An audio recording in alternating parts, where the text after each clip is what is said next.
Buenas tardes, los invitamos a que pasen a tomar su lugar. Vamos a iniciar con esta conferencia magistral. Ya está nuestro ponente, el señor doctor Serafín Ortiz. Nos acompaña en el podium el señor director de la Facultad de Derecho y Ciencias Sociales, el doctor Roberto Santa Cruz Fernández. Bien. Es un honor, un privilegio el contar con la presencia y la participación del señor doctor Serafín Ortiz, quien es integrante del cuerpo académico de la Universidad Autónoma de Tlaxcala, Criminología y Garantismo. La carrera académica y de investigación del doctor Serafín Ortiz es muy abundante. Es licenciado en Derecho, obtuvo el grado de maestría en Derecho y Argumentación Jurídica en Venezuela, en la Universidad de Zulia. Posteriormente realizó los estudios de doctorado en Derecho en la Universidad Nacional Autónoma de México. Docente e investigador de hace más de 30 años.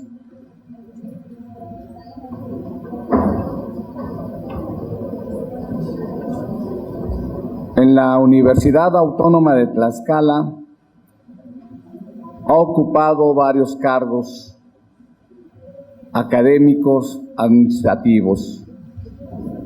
No hace mucho tuvo el cargo de ser rector de la Universidad Autónoma de Tlaxcala.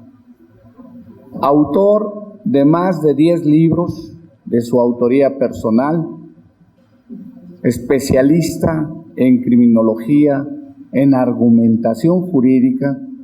Hace 2 años se lo publicó el texto, la prestigiosa casa editorial Porrúa.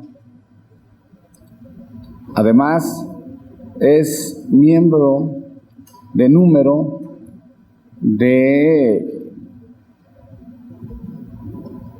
la Academia del Instituto Nacional de Ciencias Penales. Dada la productividad de sus artículos de investigación que han sido arbitrados a nivel nacional e internacional, es miembro del Sistema Nacional de Investigadores Nivel 2, certificado por el Consejo Nacional de Ciencia y Tecnología.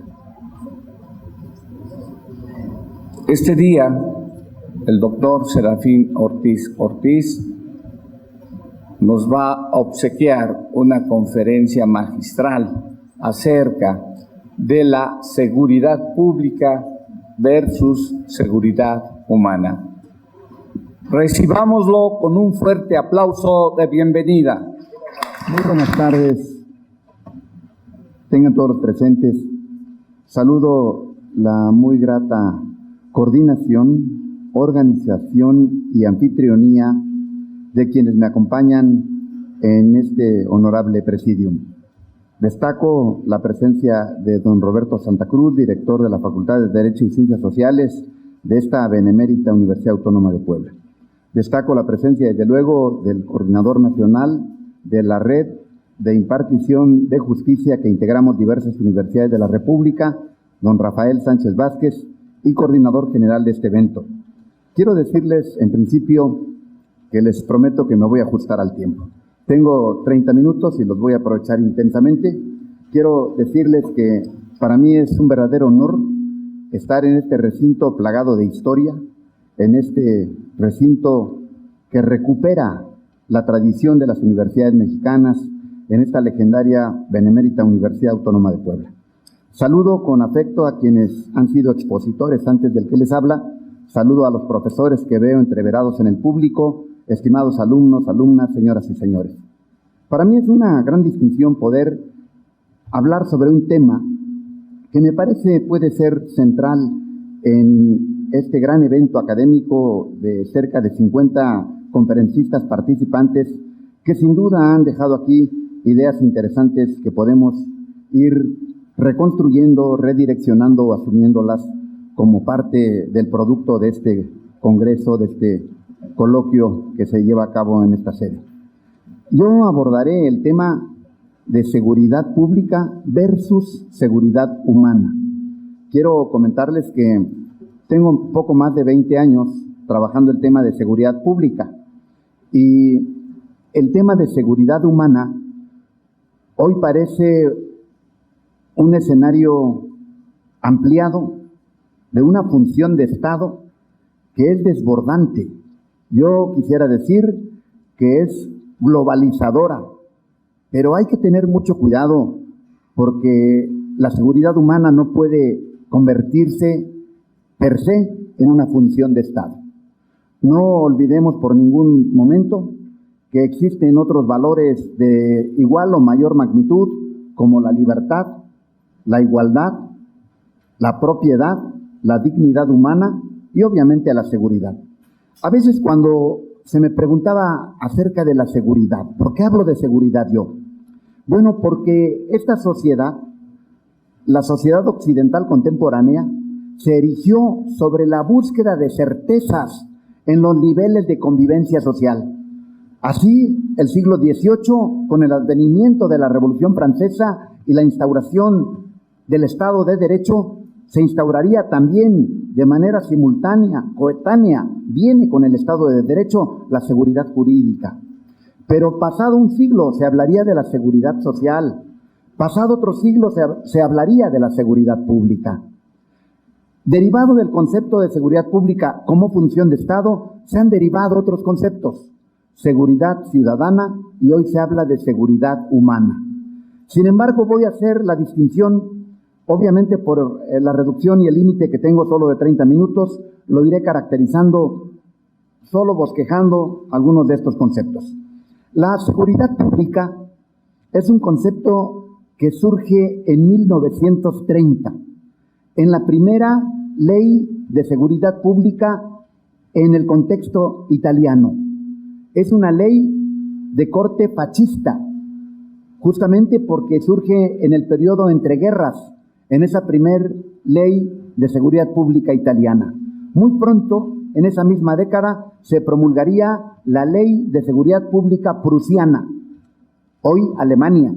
Bueno, entonces estas leyes de seguridad pública son leyes de corte nazista y fascista. Ahí se incuba el tema de la seguridad pública. Y la seguridad pública surge justamente con ciertos argumentos para instaurar la función policial en el nuevo Estado de Derecho, y cuando hablo ya del siglo XIX, de un maduro Estado de Derecho. Entonces, la seguridad pública tiene como principios la protección de la integridad física y la vida de los gobernados, la protección de la libertad individual, la protección de los bienes de los gobernados y la prevención de delitos que vendría conforme fue caminando la función de seguridad pública por el Estado de Derecho. Quiero comentar aquí que si ustedes advierten y si estoy caracterizando esta función de seguridad pública como una función del Estado fascista o nazista, estoy hablando de una ley con un tufo marcadamente autoritario. Sin embargo, sucede algo que es muy interesante que ustedes adviertan. Todo el siglo XX y casi hasta finales del siglo XX, los estados, los gobiernos de los diferentes países asumían la seguridad pública como una función protectora. Decían, las policías existen en los países y los gobiernos las instrumentan para prestar un servicio que proteja, como ya lo dije, la vida, la integridad física, los bienes, la libertad de las personas y la prevención de los delitos. Bueno, en este contexto iríamos muy pronto hablando de las características de la función pública. Yo quiero decirles que hace 2 décadas no he soltado este tema y vengo trabajando sobre seguridad pública de manera permanente. Ustedes verán ahí un documento donde enuncio las características de la función policial. Derivado de un estudio empírico, haciendo medición de cómo se comporta la policía, quiero decirles que hay varios rasgos que particularizan a la policía, las características de la función policial. No tengo el tiempo para desarrollar cada uno de estos 6 aspectos que encontré en una medición que realicé en la Ciudad de México por varios años y que sintetizo en 2 particularidades. Las prácticas de la función policial implican, 1, el propósito de anular físicamente al individuo mediante el sometimiento violento y desproporcionado. Y la otra característica de la función policial en materia de seguridad pública es el aniquilamiento psicológico de los sujetos por medio de la humillación y el desprecio de la dignidad humana. Por favor, ¿me ayudan corriendo el archivo? El siguiente. Estas son las 2 particularidades que acabo de enunciar. La policía actúa de manera violenta, anulando físicamente al individuo de manera desproporcionada y también aniquilando psicológicamente a los sujetos por medio de la humillación y el desprecio de la dignidad humana. Así interviene la policía en nuestra sociedad. Bueno, históricamente, ¿cuál es la intervención de la policía en México? Y esto, obviamente, con el referente empírico que tengo de la ciudad capital, de CDMX, hoy así llamada como todos lo sabemos, lo puedo extrapolar a las entidades de la República. La intervención de la policía en México es una intervención autoritaria. Y esta intervención autoritaria está caracterizada en este escenario que planteo aquí en pantalla. Hay una relación vertical. La policía realiza o despliega una intervención violenta, sometiendo de manera violenta y desproporcionada al individuo y aniquilando moralmente y despreciando a la dignidad de la persona humana. El gobernado es el sujeto que está sometido por la policía. Y fíjense cuál es el problema histórico de la función policial, que no existe comunicación entre policía y gobernado. En México, cuando tenemos algún problema, en lugar de ir a buscar a la policía, salimos corriendo, porque sabemos que nos va a infligir dolor, temor, miedo o corrupción. Existe una ruptura en la relación entre policía y gobernado. Ese es el problema. ¿Cómo podemos reconstruir esa relación entre la policía y el gobernado? He hablado en muchos foros de policías en activo y me dicen, bueno, la relación es que nosotros representamos a la autoridad y el pueblo, pues el gobernado está ahí, pero el pueblo está para que ustedes le den protección, porque la seguridad pública es una función de protección al pueblo, no de sometimiento, ni de aniquilamiento moral y psicológico de su dignidad.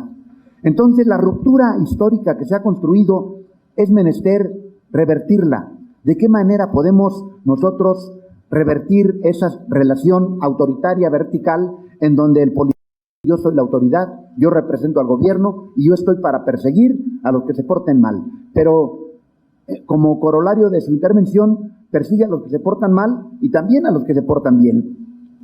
De modo entonces que esta relación autoritaria policial ha generado una ruptura social. No hay diálogo, no hay comunicación entre el gobernado y la policía, y el gobernado le cree muy poco al policía. Bueno, una intervención democrática podría plantearse de otra manera, y esta es la intervención que yo planteo. Una intervención en donde se finque en un marco de credibilidad, ya no una relación vertical, sino horizontal entre gobernado y policía. De modo entonces que la policía deberá realizar una función de garantía respecto de los bienes más importantes de los gobernados, la vida, su integridad física, su libertad personal, desde luego su patrimonio, la prevención de delitos y de infracciones, y el gobernado generará confianza en torno de su policía en un marco de autorresponsabilidad. Quiero decirles que cuando hablo de la ruptura en México de la comunicación entre gobernado y policía, en esos foros de policía me dicen, bueno, entonces, ¿usted qué piensa? Que la policía tiene que ser un conjunto de individuos amables que atiendan, que vayan a recibir con flores al infractor, al criminal, al delincuente, que le pidan de favor que los acompañe. Les dije no. Lo que existe realmente es una función de Estado que con ustedes, con los policías al frente, legitima la autoconstatación del Estado. El policía, antes que sentirse al servicio del pueblo, se siente un representante del Estado que constata la intervención del Estado. Es decir, la función de seguridad pública en México implica autoconstatación del Estado. Ninguna protección del gobernado, ninguna protección de su vida, su integridad física, su patrimonio, sus libertades, el ejercicio libre de sus derechos, el respeto de los derechos humanos. Entonces, una intervención democrática, que es la que pretendo deba construirse en la función policial mexicana, es sobre la base de la credibilidad y de garantizar la protección de derechos humanos de los gobernados a partir de la protección y tutela de esos bienes jurídicos que señalo. Una genuina y real protección. Pero como eso es poco probable, he venido trabajando sobre cómo podríamos caracterizar la función policial autoritaria de la mano del autoritarismo y cómo podríamos construir un escenario de la función policial democrática. Y esto es lo que presento en estos esquemas que ustedes advierten ahí en la pantalla. Función policial autoritaria. Cuando nosotros pensamos en el autoritarismo tiene legitimación o legitimidad en el bagaje normativo de nuestro texto constitucional. Mi respuesta es no. Luego entonces nosotros podríamos hacer este ejercicio que ustedes miran en este recuadro. Por un lado al Estado, por otro lado al gobernado. Al centro la policía. La policía en relación con el Estado cumple una función de autoconstatación. Ese es el grave error en que hemos caído, que la policía sirve para cuidar al gobierno, porque el gobierno le paga, porque el gobierno es su patrón. Entonces, esa confusión y tergiversación histórica es lo que tanto ha afectado a la relación entre policía y gobernado en México. El ejemplo es cómo en otras sociedades que seguramente muchos de ustedes conocen, y el que les habla también, en otros países sí existe una relación en donde hay un nivel de confiabilidad del gobernado respecto de su policía. Uno acude al policía para pedir intervención, apoyo. Estoy pensando a lo mejor en los países centro, de economías centro, no de economías periféricas, en donde sí, el que es policía es un hombre que siente decoro, honor y orgullo de ser policía. Pero en México hay otra concepción. El policía es el que no tiene trabajo y el que de pronto encuentra un trabajo provisional y temporal. Los niveles de capacitación en las últimas 2 décadas han venido tratando de contemporizar con lo que sucede en otros países. Pero en México, las capacitaciones, la selección, la certificación, todo eso que se establece en el Sistema Nacional de Seguridad Pública, pues lo tendremos que poner entre comillas. El asunto de la profesionalización es todavía una quimera, es todavía un lugar no conocido. Bueno, entonces la policía autoconstata al gobierno, se siente autoridad y no protector de la sociedad. Y en relación con el gobernado, la policía infiere violencia, es decir, en lugar de protección, violencia. De modo que en una situación autoritaria, la policía se mueve al margen de los derechos humanos, irrespetuosa de todo tipo de garantías y derechos fundamentales. ¿Cómo podríamos plantear una función policial democrática? Bueno, si ahora me preguntan si existe un referente constitucional en nuestro código político acerca de la democracia, contundentemente afirmo que sí, por supuesto que sí. En diversos artículos de la propia Constitución que nos gobierna a los mexicanos, próxima a cumplir 100 años el próximo, está prevista la democracia adjetiva y la democracia sustantiva. Bueno, si nosotros pensamos en una función policial democrática, la relación se tornaría de esta manera. De un lado el Estado, de otro lado el gobernado, al centro la policía. La policía tiene que dar un servicio de protección al gobernado. Es un servicio público en los 3 niveles de gobierno: federación, estado y municipio. Es un servicio que está vinculado a los derechos humanos. Y si no fuese así, entonces, ¿por qué el legislador federal incluyó en el artículo 21, que contiene el plexo de derechos fundamentales o garantías, o como se intitula hoy la Constitución, en este título, los derechos humanos y sus garantías? Luego entonces la función policial es un derecho humano en torno de la seguridad, o constituye su función la protección de los derechos humanos. Entonces, la policía sería un servicio que el Estado debe prestar al gobernado en materia de protección, seguridad, defensa, salvaguarda de derechos. Y desde luego, la policía en relación con el gobernado cumple una función garantizadora, protectora. Esto se inscribe en un escenario de garantía y protección de derechos humanos y de libertades. Entonces, la función de la policía en un escenario democrático es protectora y garantizadora de la vida, la integridad física, la libertad, la propiedad, la dignidad humana y todo el conjunto de derechos humanos previsibles en un Estado constitucional de derecho. Y subrayo Estado constitucional de derecho porque yo soy de los que afirma que a partir de las reformas que sufrió el texto constitucional en el 94 para adelante, 1994, bifurcación del Poder Judicial, la Corte y el Consejo. 2001, la instauración en el artículo 1 del emblemático derecho humano que preside y encabeza a todos los demás, el principio pro persona o principio de dignidad de la persona humana. Fíjense hasta cuándo llega a México, a nuestra Constitución, la protección de la dignidad de la persona humana, hasta agosto de 2001, relativamente reciente. Quiere decir que de 2001 para atrás no teníamos dignidad, por lo menos no se protegía como un derecho humano y no en el rango constitucional.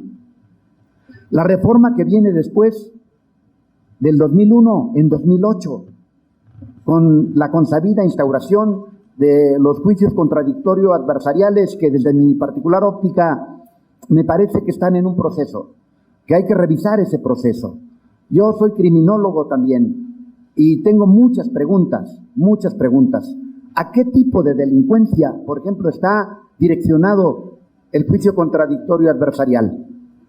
Y yo no quito el dedo del renglón. Y si alguien ofendo con lo que voy a afirmar, le anticipo una disculpa, pero también me someto a un encuentro de diálogo respetuoso y civilizado. Los juicios orales solo están direccionados para la delincuencia de bagatela, los delitos que le interesan a muy pocos. Yo quisiera mirar a un Estado fuerte que combata al narcotráfico, que combata la delincuencia organizada, que combata a aquellos que están extorsionando a los hombres y mujeres de bien, que los están amenazando con secuestrarlos. Yo quisiera ver una intervención de Estado así, no oralidad, no juicios contradictorios adversariales. Para mí, que esta política criminal del gobierno mexicano, cuando instaura desde 2008 para adelante con una vacatio legis hasta este año, juicios orales, solo está tamizando una función pública, dejando de lado lo que más agobia a la sociedad mexicana, que es el flagelo de la delincuencia organizada, y atacando los pequeños hurtos, los pequeños robos, las pequeñas cosas sin mayor o menor trascendencia que transformen nuestros niveles de convivencia social.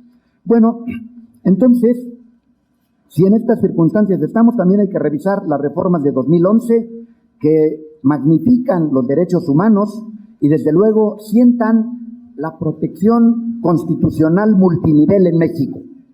Y recuerden que nosotros en nuestro país éramos muy reticentes al tema de entrarle a la protección constitucional multinivel de los derechos humanos. Rehuíamos a los organismos internacionales, los veíamos como ajenos. Hoy, precisamente hoy y en estos días, estarán trabajando en México la Corte Interamericana. Y quiero decirles que me da mucha alegría que un ilustre maestro que fuera asesor de mi tesis de maestría, don Eugenio Raúl Zapparoni, ha sido nombrado juez en la Corte Interamericana de Derechos Humanos. Pero esta protección multinivel que no acostumbrábamos los mexicanos, hoy está vigente, y está vigente desde la reforma de 2011, plagada de derechos humanos en el texto constitucional de los mexicanos.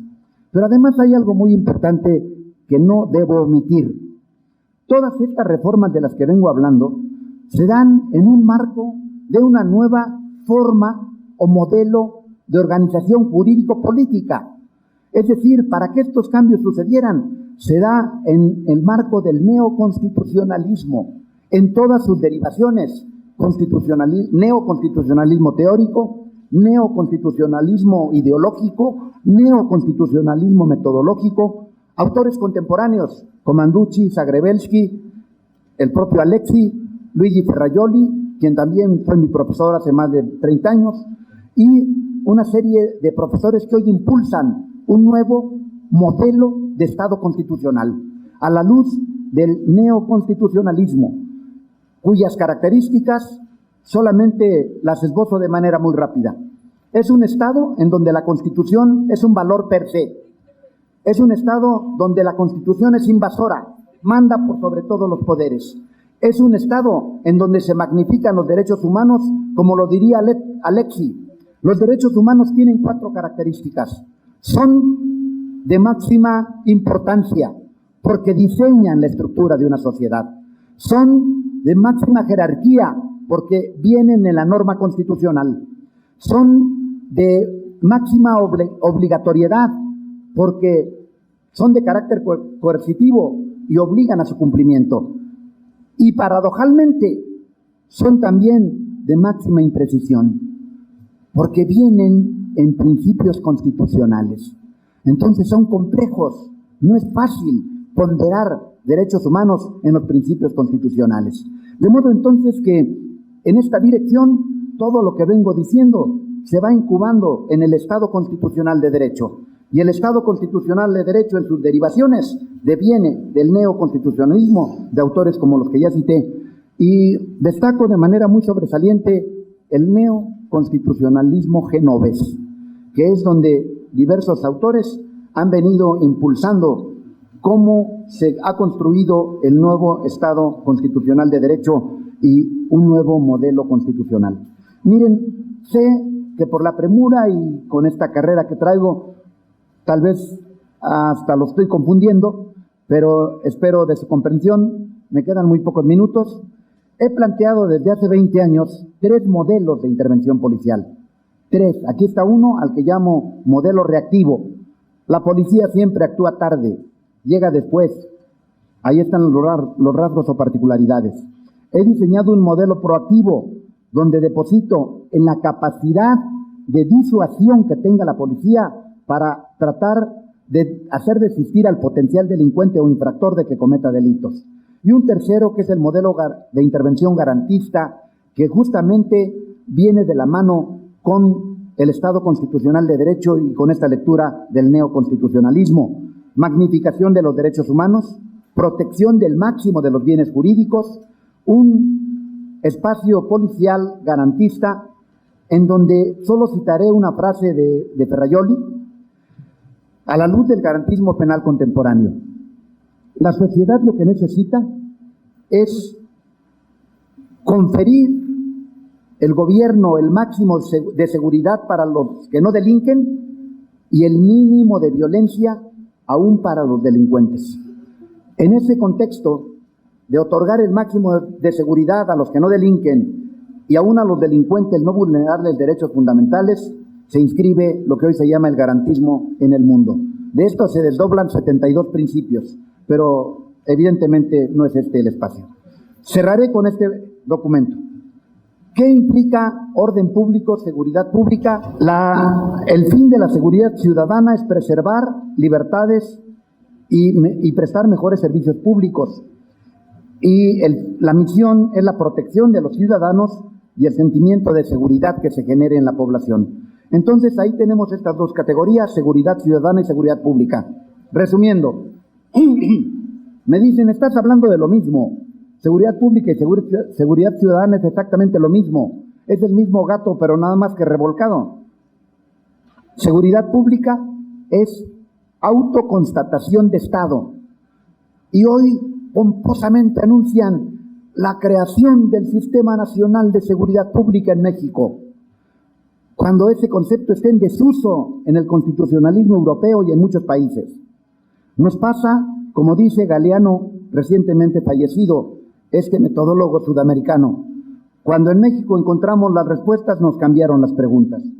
Porque hoy nadie se pregunta qué es seguridad pública, ni les interesa. Hoy estamos hablando de seguridad ciudadana y seguridad humana. Entonces, la seguridad ciudadana implica no la autoconstatación del Estado, sino una función diametralmente opuesta. La función de seguridad ciudadana implica la remoción de obstáculos de los espacios públicos para la magnificación del ejercicio de libertades y derechos. Es algo diverso y se construye con argumentos diferentes. Bien, concluyo. La seguridad pública hoy en la Constitución nuestra, vigente, reformada el 18 de junio de 2008, ha establecido que la función de la policía en materia de seguridad pública se finca en la legalidad, en la objetividad, en el profesionalismo, en la honradez y en el respeto a los derechos humanos. Con esto también se instaura el Sistema Nacional de Seguridad Pública del 2008 a estos días. Me llama la atención, como acucioso investigador de este tema, que en la reforma de 2008 uno de los principios de la función policial era legalidad, eficiencia, profesionalismo y honradez. Y ahora derogaron el concepto de eficiencia por objetividad e incorporaron respeto a los derechos humanos. Hacía yo sorna, me burlaba yo del legislador federal cuando decíamos: los principios de la policía son legalidad, eficiencia, profesionalismo y honradez. Eficiencia. La eficiencia no puede ser un principio normativo. Es como si yo dijera la inteligencia. Por decreto, todos los mexicanos son inteligentes. Acabamos con la ignorancia. Entonces no se puede decretar una acción o cualidad humana como la eficiencia por norma. Entonces querían hacer eficientes a los policías por norma. Creo que mis críticas llegaron alguna vez porque hablé también en el Congreso Federal y han excluido de la Constitución el principio de eficiencia por tratarse de una cualidad humana y no de un principio normativo. Por otro lado, cierro con ello, ahora sí, ofrezco cerrar con ello, sobre el tiempo. Quiero decirles que hoy hablamos de seguridad humana, pero mucho ojo, mucho cuidado. La seguridad es uno de los 5 valores que sostienen a la cultura contemporánea del mundo de los últimos 200 años. Son libertad, igualdad, seguridad, propiedad y dignidad humana. Estas 5 bases son las 5 bases que soportan el desarrollo social y cultural del mundo contemporáneo, de la sociedad de nuestro tiempo, de los últimos 200 años. Pero hay gente que ahora ha empezado a trabajar el tema de seguridad humana y lo quieren hacer abarcativo de todas las funciones de Estado. No hay que perder el horizonte, no hay que confundir el género con la especie. La seguridad solamente es uno de los valores de la sociedad contemporánea, no lo es todo. Y ahora dicen, seguridad humana implica seguridad alimentaria, seguridad médica, seguridad de empleo, seguridad del medio ambiente, seguridad de género, seguridad. Esa, desde mi lectura en otra disciplina, yo le llamo políticas públicas de una democracia sustantiva. He hablado en otros foros sobre políticas públicas de una democracia sustantiva. Y la seguridad humana no quiero que se camuflajee como democracia sustantiva. Esto es otra cosa y es un discurso político. La seguridad humana no puede ser abarcativa, en cuyo caso habría que buscarle un horizonte más cercano a la seguridad pública y no hacerlo tan laxo que se vuelve incomprensible, omnicomprensivo y por otro lado incomprensible. Entonces, yo quiero decir, yo sí siento aquí una línea. Si queremos hablar de seguridad humana, démosle un rango. Se abocará a la protección de la integridad, de la integridad física y de la vida de los gobernados en materia de riesgo, en materia de inminentes agresiones. Hay problemas que hoy son flagelo en la sociedad mexicana que deben protegerse, pero deliberarlo a tantas funciones como seguridad humana es casi reconvertir el oficio del gobierno en la búsqueda incesante de seguridad humana. Y yo quiero decirles que los discursos hoy en materia de políticas públicas no son seguridad humana, de acuerdo a la lectura de los politólogos. Hoy el horizonte que guía las mejores condiciones de vida de los gobernados se llama calidad. Calidad de la democracia, calidad de vida, calidad en la seguridad, calidad en la educación. Hoy hay un fenómeno incandescente, problemático, que problematiza toda la sociedad en términos de ese asunto de la calidad educativa. Hoy lo que se busca es calidad de vida. Calidad de vida es el propósito más elevado del gobierno. Como a mediados de los 50 del siglo pasado fue bienestar, como un siglo atrás fue progreso, como en este ínter fue desarrollismo. Entonces, progreso, desarrollo, bienestar, hoy calidad de vida. Enhorabuena y muchas gracias.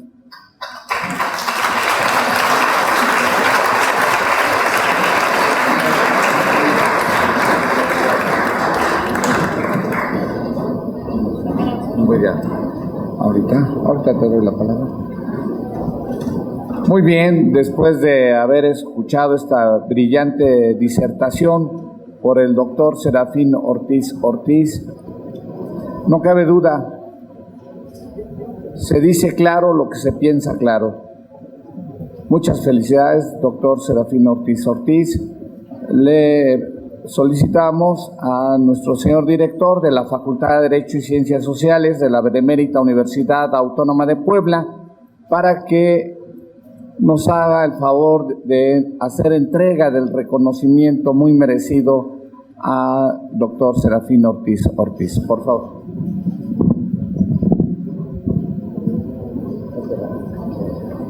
La Benemérita Universidad Autónoma de Puebla, la Facultad de Derecho y Ciencias Sociales y el Instituto de Investigaciones Jurídico-Políticas otorgan el presente reconocimiento al doctor Serafín Ortiz por su brillante conferencia magistral sobre la seguridad humana, paradigma de los derechos humanos en el Congreso Nacional e Internacional sobre Derechos Humanos, Seguridad Humana e Igualdad y Equidad de Género, los días 22 y 23 de agosto del 2016. Realizado en este edificio carolino de la Benemérita Universidad Autónoma de Puebla, en su precioso salón barroco. Pensar bien para vivir mejor. Muchas felicidades, doctor. Gracias.